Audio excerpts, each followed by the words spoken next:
Queijo. Eu sou um adorador de queijos. Eu acho que queijos estão na categoria de produtos top 5 que eu mais gosto. E eu sou aquele cara que gosta dos queijos de todo tipo. Até daqueles mais fedidos, assim. Tem um queijo que é feito com verme na Itália, que talvez esse eu não experimentaria, mas o resto, que tem fungo, que é seco, que tem carvalho, que é não sei onde, esses eu encaro todos. E o que é mais interessante de falar de queijos, queijos foram descobertos por quase todos os produtores de leite que você puder imaginar, que nada mais ele é do que um aglomerado das proteínas do leite. E quando esse leite talhava, independente da origem do leite, você formava essa substância, que é um conjuntinho de proteínas. E aí essa produção foi sendo aprimorada ao longo dos milênios, até a gente ter os queijos que a gente tem hoje. Mas o vídeo de hoje não é para falar que eu gosto de queijo, porque ninguém liga se eu gosto de queijo ou não. O vídeo de hoje é para contar para vocês uma história de um dos maiores subsídios da história e de como isso resultou no governo americano tendo 600 milhões de quilos de queijo enterrados em montanhas espalhadas pelos Estados Unidos. Eu sou Emílio Garcia. Você está no Blablalogia e vocês vão entender hoje que livre mercado é uma invenção que certos economistas fizeram e que só são aplicados em países periféricos. Os países do centro do mundo nunca acreditaram e nunca fizeram livre mercado, tá bom? Então, essa história que eu vou contar para vocês, ela começa lá antes da Segunda Guerra Mundial. Então, o que aconteceu nos Estados Unidos na década de 30, principalmente com a crise econômica de 29, foi que o preço dos produtos despencou. Então, lá na década de 30, os produtos de todos os tipos despencaram por mais uma crise do capitalismo, que depois vai resultar em movimentos que vão justificar, porque essa crise não foi só nos Estados Unidos, essa crise aconteceu no mundo inteiro, que vão resultar em um dos fatores da Segunda Guerra Mundial, mas isso afeta todo tipo de produção nos Estados Unidos e dentre esses tipos de produção, isso afeta os produtores de leite. Então, o que aconteceu lá na década de 30 é algo que a gente já discutiu aqui no Babá, foi que o preço do leite caiu tanto que os produtores de leite resolveram jogar leite fora.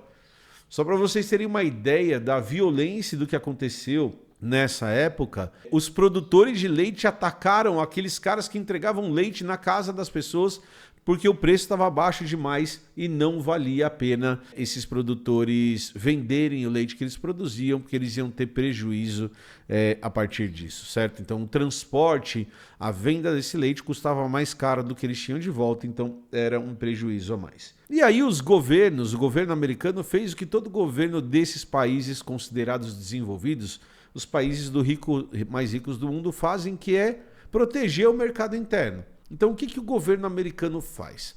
O governo americano investe dinheiro e garante um preço mínimo para o leite. Então, a partir do momento em que os produtores têm esse produto e esse produto tem que chegar à mesa do americano, o que o governo faz é, então eu garanto a compra por um valor mínimo e a partir do momento que eu garanto a compra por um valor mínimo, eu faço duas coisas muito boas.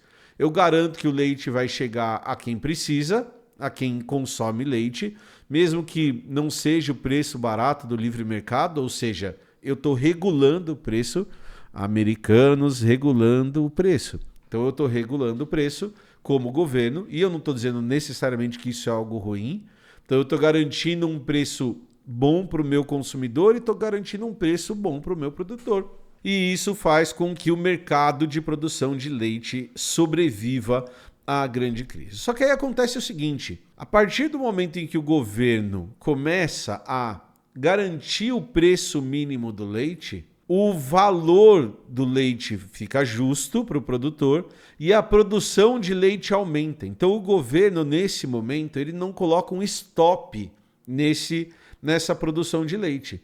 Então o que ele faz é um acordo, cria uma lei que faz com que todo o excesso de leite produzido vai ser comprado pelo governo americano.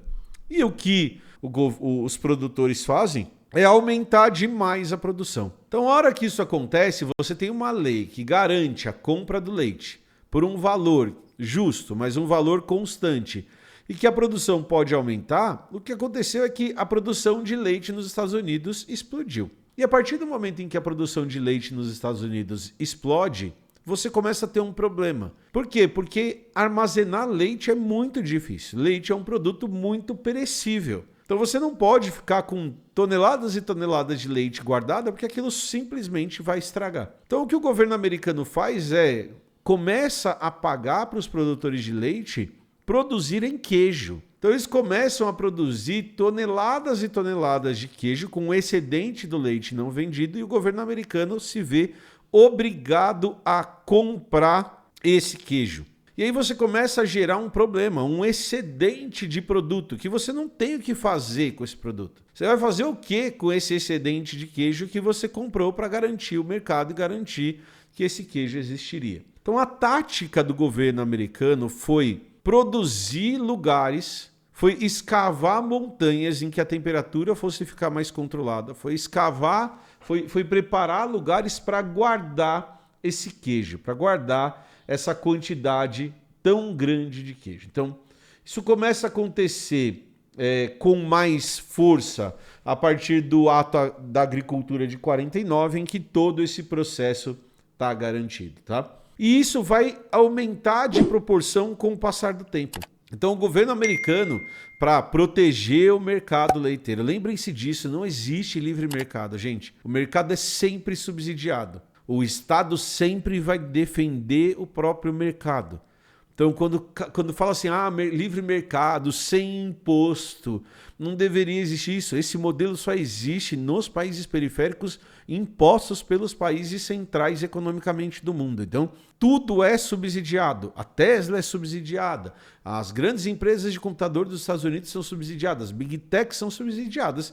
E a gente tem um exemplo de queijo subsidiado. Até que na década de 70, o Jimmy Carter ele ainda dá mais dinheiro para os produtores. Então você vai ter muito queijo sendo guardado dentro de montanha. Então só para vocês terem uma ideia, o valor que os Estados Unidos na década de 70 está usando para comprar leite excedente na forma de queijo, bate 2 bilhões de dólares por ano. Então você começa a ter uma quantidade ridiculamente absurda de queijo enterrada nos lugares, tá? Até que você tem um governo liberal, um governo até que chega a década de 80, né? A década das pessoas que vão revolucionar a economia do mundo e destruir o mundo, como o Reagan e a Thatcher. Mas o Reagan faz uma coisa que é muito interessante, que é apontar esse problema. Então o Reagan chega e fala, cara, a gente tem toneladas e toneladas de queijo que estão estragando dentro das montanhas num programa de subsídio para uma quantidade muito pequena de pessoas. Então, o Reagan, na década de 80, vai apontar que isso não faz muito sentido, certo? E tem um vídeo famoso, uma foto famosa dele segurando um bloco de queijo e falando quanto aquilo custava para o Estado. Então, o que o governo americano começa a fazer, então, é dar o queijo para as pessoas. Então começa a existir, a partir da década de 80, um processo em que o governo americano doa queijo para as pessoas através dos food stamps, dos cartões que eles dão para as pessoas pegarem comida. É exatamente isso. Os americanos dão comida para as pessoas. Olha só que negócio absurdo, mas eles dão. Ou através de igrejas, através de centros comunitários. Então, o governo americano começa a resolver o problema do queijo guardado. Só que isso tem um problema também. A grande questão é que você dá comida, acaba com o mercado de queijo. Então, apesar disso, eles continuam subsidiando o queijo. Então, só para vocês terem uma ideia, esse valor de 60 milhões de 600 milhões de quilos de queijo é um levantamento feito em 2022. Então, apesar do Reagan ter falado lá na década de 80 que isso era absurdo, que isso não dava, o governo americano ainda é dono de muito queijo. Só que eles fizeram um outro processo. Não é o governo mais que paga por essas montanhas de queijo ou pela estrutura que mantém o queijo.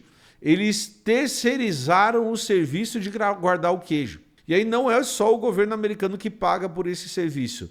outras empresas, grandes produtoras de alimento, também pagam por esse serviço para que o queijo fique estocado dentro das montanhas em uma temperatura que mantenha esse queijo por mais tempo. O governo americano até hoje gasta dinheiro mantendo a indústria de queijo funcionando do jeito que foi desenhado lá na década de 50. Porque, como eu disse anteriormente, tudo nos países considerados desenvolvidos é subsidiado. Mercado livre não existe. Então, quando a gente fala de estoque de comida no Brasil, quando a gente fala de controle do governo da comida, a única coisa que a gente está defendendo é a mesma coisa que os grandes ou os considerados grandes países do mundo fazem.